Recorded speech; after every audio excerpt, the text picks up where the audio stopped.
La silhouette de la jolie jeune femme en voile blanc qui dans la rue tend un récipient orné de la Croix-Rouge en disant « S'il vous plaît, messieurs, dames, pensez à nos blessés » devient vite un personnage récurrent de la vie des Français.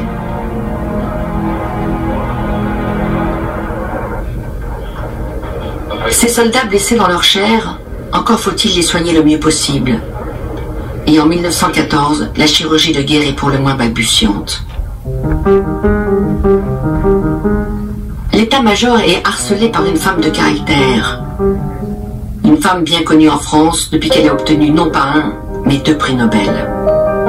Marie Curie, depuis le déclenchement de la guerre, n'a qu'une seule obsession, sauver le plus de vies possible.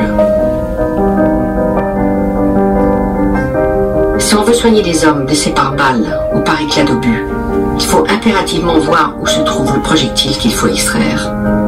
Une seule solution, cette nouvelle technique qui vient d'arriver en France, la radiologie, les rayons X.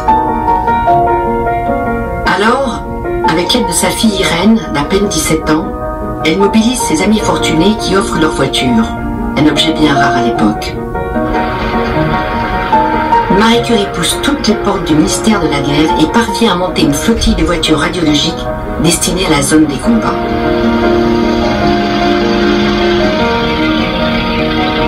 Le premier équipage est digne d'une épopée vers le Nouveau Monde.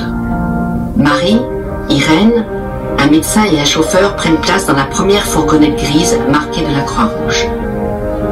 La première petite Curie, comme les médecins appelleront bientôt les étranges véhicules. Le dispositif est artisanal, mais il fonctionne.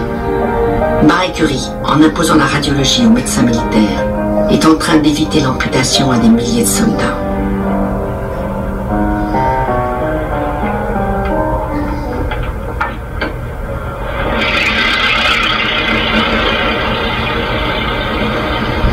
Ce que voit d'abord Marie Curie, c'est un défilé interminable de voitures militaires, de régiments d'infanterie et d'autres trains d'artillerie.